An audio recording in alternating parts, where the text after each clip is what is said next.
to God, this shit is recording. I'm gonna try not to cuss. Alright. I'm gonna try not to doing this either, because I feel like there's a bunch of people out here who start their videos doing that. So I'm gonna try to figure out how I'm gonna start my videos besides the intro. But yeah, it's your boy Abdul, aka the Somali Juice Man, back at it again with another one, since I've been kind of feeling the groove of speaking what's on my mind. And this is also part of a distraction from my assignments that I have been kind of feeling unproductive lately. So I think maybe kind of getting back into the spirit of things, of just speaking to you guys, will get me more motivated. And yeah, F it. Let's get to it.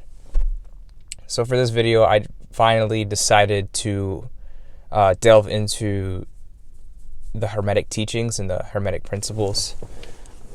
With past videos, I've alluded to me discussing this in future videos, and these are one of the many future videos that I'll be doing discussing this.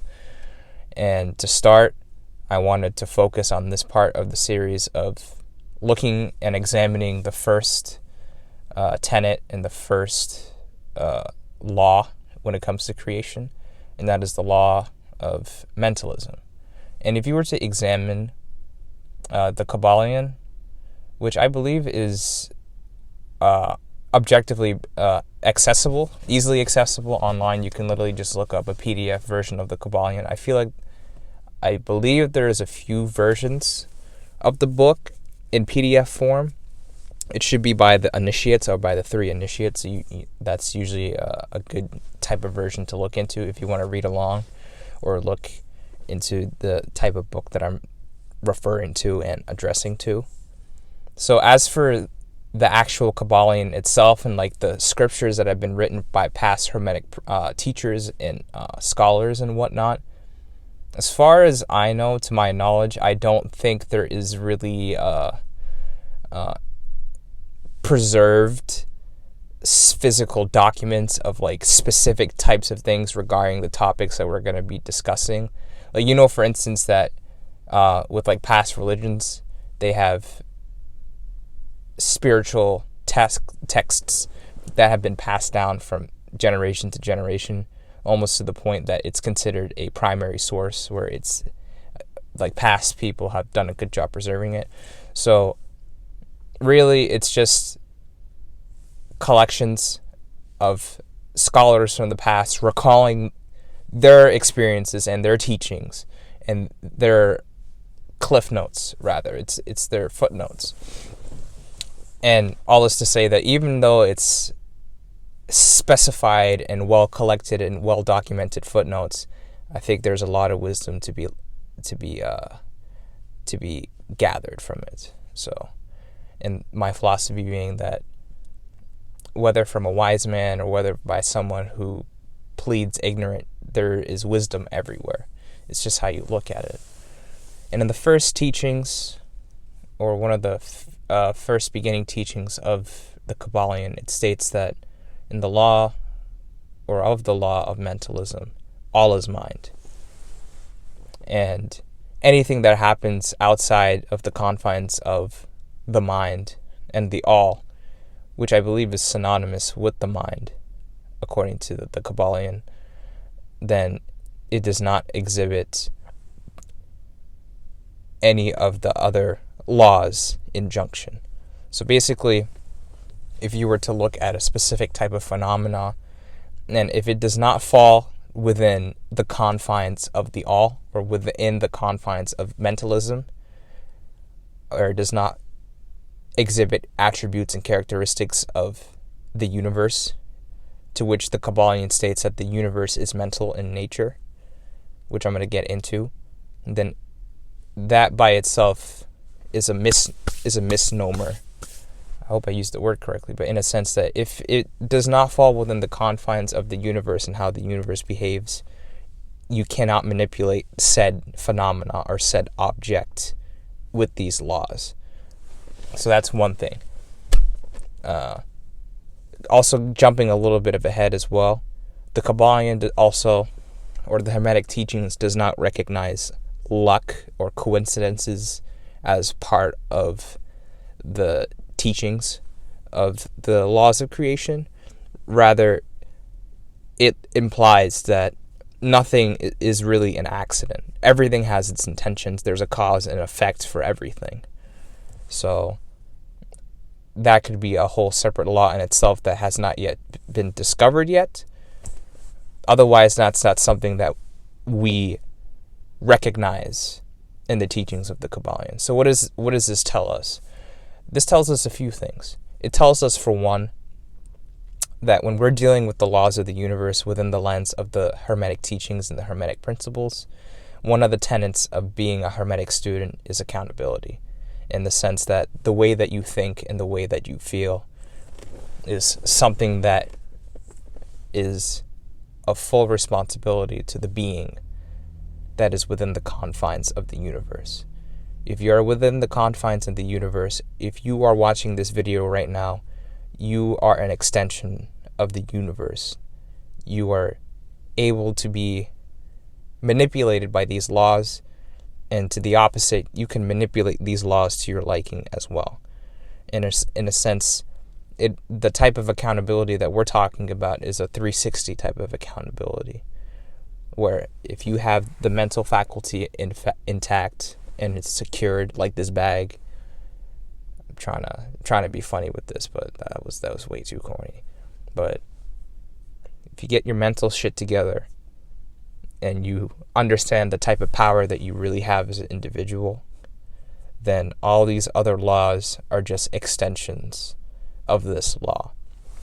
And I believe other scholars or other people who study this too had said similar things as well, in that the highest level of understanding when it comes to these laws is that, sure, there may be 7 distinct principles when it comes to the laws of creation according to the Hermetic teachings, but really all the other 6 principles aside from the Law of Mentalism are just derivatives of really one law.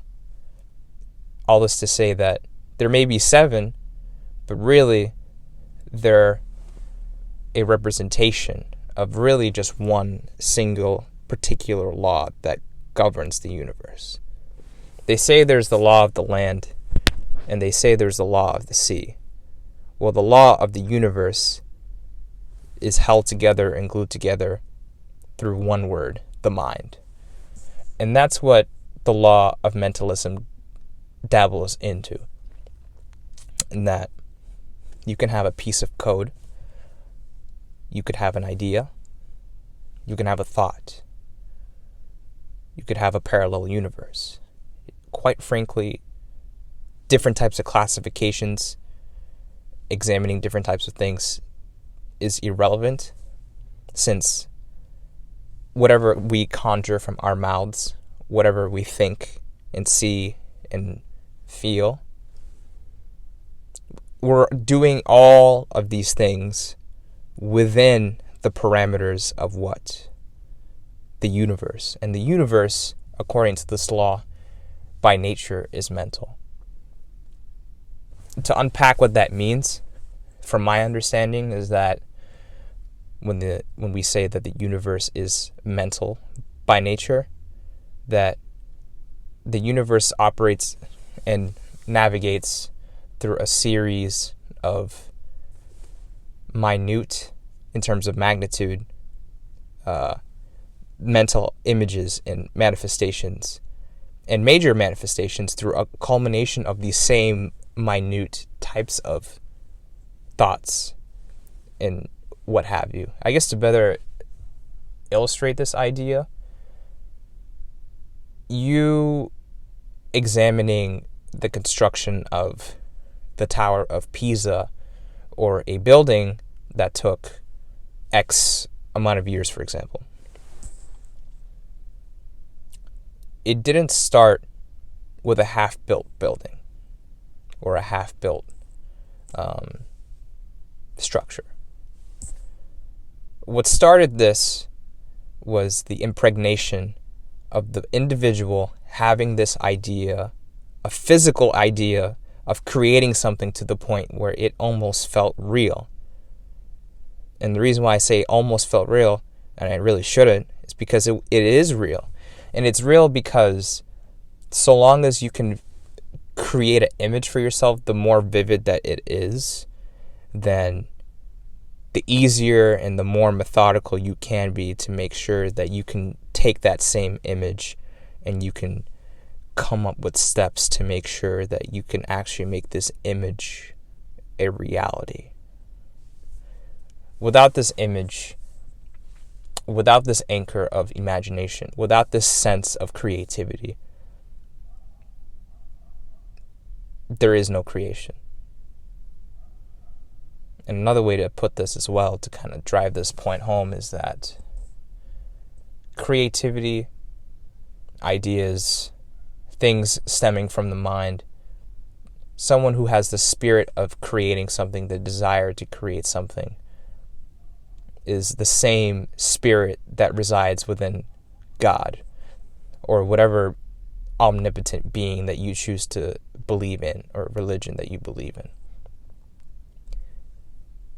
What makes all these other figures, or God-like figures, connected is this innate feeling and desire to create something.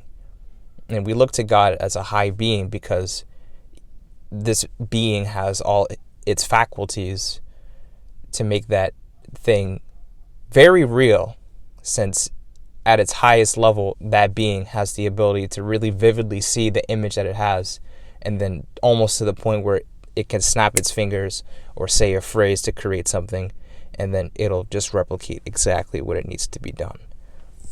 And you have the choice to analyze and study what happens in between, but God is known to create such miracles, since God is responsible for having that interface of webbing things together and creating the things that God sees within God's mind.